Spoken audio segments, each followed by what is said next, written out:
Good morning, good afternoon, good evening. My name is Mark and I'm sat in my living room today. I wasn't entirely convinced by the sound quality I got in the office on the previous video, so I thought I'd change things up. Although I do record and produce and edit the Crystal Chroniclers podcast, I'm still learning how to use this equipment effectively, so bear with me. First of all, I'd like to thank everybody for the great response both on YouTube and on Facebook to the previous video. If you're not already a member of the Final Fantasy TCG fans Facebook group, I'd urge you to get over there and join in the many and various conversations. Speaking of conversations, the responses and discussion resulting from the previous video came out at around 50-50 for the best of one.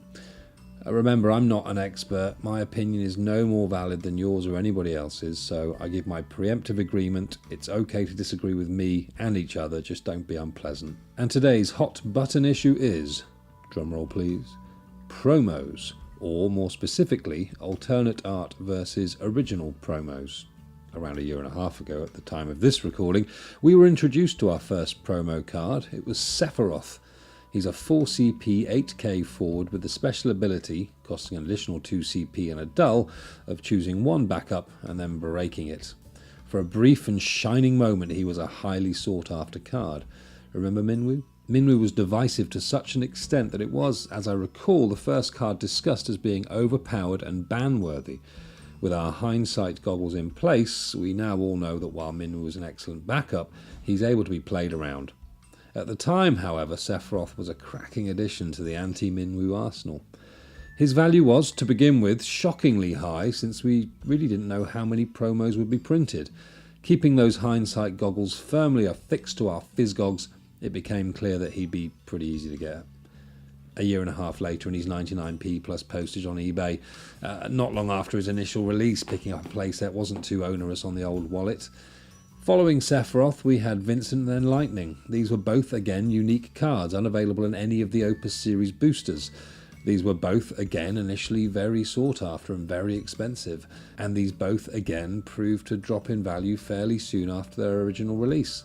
So with this in our minds, in May 2017, Square Enix announced their decision to change their promo policy. Kageyama explained in his blog that there were two reasons for this. The first reason was, quote, "There are many people who may be able to buy cards but can't join in with the in-store tournaments.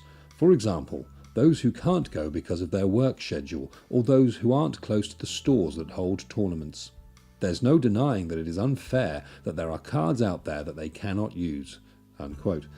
Well, maybe that's how they felt, but as already discussed, was it so hard to get those promos a week or two after their initial release? I don't really think so. The second reason was, quote, "Due to the current way we are doing things, it is hard to create a card that has an element of originality to it.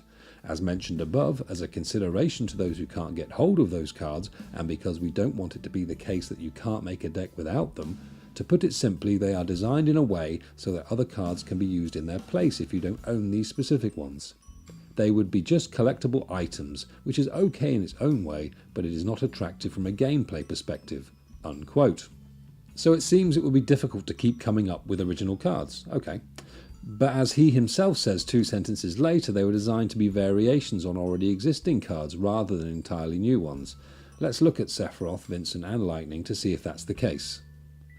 The Sephiroth promo is very much a reusable special version of 1/186L Sephiroth. In fact, that Legend Sephiroth is 8CP 8k, breaker backup on entry, while the promo is 4CP 8k, spend 4 more CP in the form of 2CP plus discarding a Sephiroth from hand, plus dull to break a backup. This is intriguing. The almost CP for CP but spent in a different way similarity between these two versions of Sephiroth is really interesting. The promo costs more in the sense that you have to dull it, but if you can get 2 or 3 activations out of it, not sure that would be necessary, but let's run with that, then it becomes a much cheaper effect. Vincent came next. Promo Vincent is a 3CP 7k with the special costing 1 Vincent, 1 Earth CP and 1 other CP, which reads until the end of turn Vincent gains 5000 power, first strike and brave. Glancing over the other Vincent cards, of which there are now 5, I believe, the 2 from Opus 1 bear striking similarities to the promo. Starter Vincent is also 3CP, it is also 7k, it has the text when Vincent attacks, Vincent gains first strike until the end of the turn, while Rare Vincent is a more expensive, more powerful 5CP 9k, who also gains first strike when attacking, but with a special that costs 1 Vincent and 1 Dull. Choose one forward, deal it 6,000 damage. So again, the promo is synthesizing previous cards with the same name. He's getting the cheap cost and text from Starter Vincent, while turning the 6,000 damage from the Rare Vincent special into a 5,000 boost. Finally, there's Lightning. This promo is 5 CP 9k with a special costing 1 Lightning named card plus 1 Lightning CP, which reads, activate Lightning. Lightning gains first strike until the end of the turn. As an aside, I really wish the element Lightning was called Thunder. Let's compare this card to the 1/141L Lightning. When this legend enters the field, you may search for an Odin and put it into your hand, so there's no relationship there. The special, though, costs the same, 1 card and 1 CP, but reads, until the end of the turn, Lightning gains haste, first strike, and when Lightning attacks, choose up to 1 forward opponent controls. If it is possible, it must block Lightning this turn. Things seem to have changed here. The promo is the same power, but costs 1 CP less. We can perhaps lose the Odin search for that CP, fair enough. Legend Lightning can be given haste and first strike and can force a block, while promo just gets activated and receives first strike. Looking at it now, the promo has taken the Legend's ability and flipped it. Legend Lightning can be a surprise, hasty attacker on your turn. It forces the trade or the breaking of opponents' cards.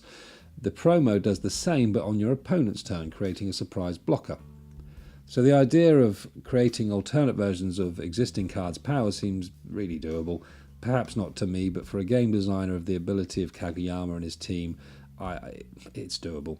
It also provides more options for people in the fine-tuning of their decks, the possibility of tweaking an ability ever so slightly, and seeing if that gives you the advantage you're looking for is an intriguing one. Far from unattractive from a gameplay perspective, as Kageyama said in his rationale. Overall then, the reasons for changing the style of the promo seem not so strong.